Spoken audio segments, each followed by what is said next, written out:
Un printemps trop froid et trop sec. Résultat, les agriculteurs manquent de fourrage. La coupe printanière a diminué de 50% par rapport à l'an dernier. La situation pourrait devenir catastrophique pour les éleveurs. Une délégation était donc reçue en préfecture ce matin. Elle voulait convaincre le préfet d'autoriser la coupe des parcelles en jachère.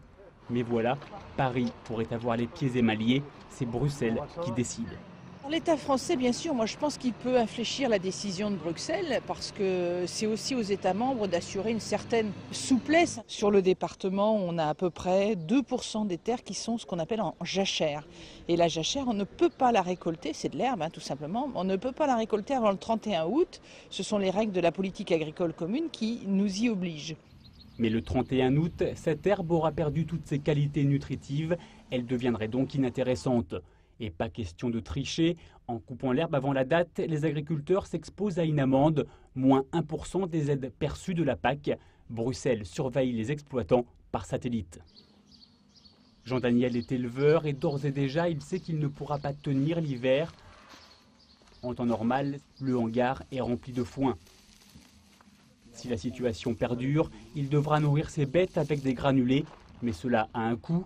Au mieux, il perdrait alors 25% de marge sur ses ventes.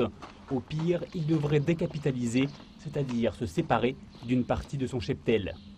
La décapitalisation, c'est effectivement le dernier recours, quoi. Bon, on va essayer d'abord les aliments, mais le souci, c'est que acheter de l'aliment aujourd'hui, il ne faut pas oublier quand même que nos trésoreries sont quand même particulièrement très éprouvées là aussi. Donc, acheter de l'aliment, oui, mais avec quoi? Dans un premier temps, les agriculteurs pourraient utiliser les bandes enherbées qui longent les champs. Mais une chose est sûre, si les pouvoirs publics n'autorisent pas d'ici quelques jours la coupe massive des terrains en jachère, de nombreuses exploitations pourraient, selon la FDSEA, mettre la clé sous la porte. Et on risquerait alors de voir des convois de fourrage venir de l'étranger. Un coût supplémentaire pour les agriculteurs.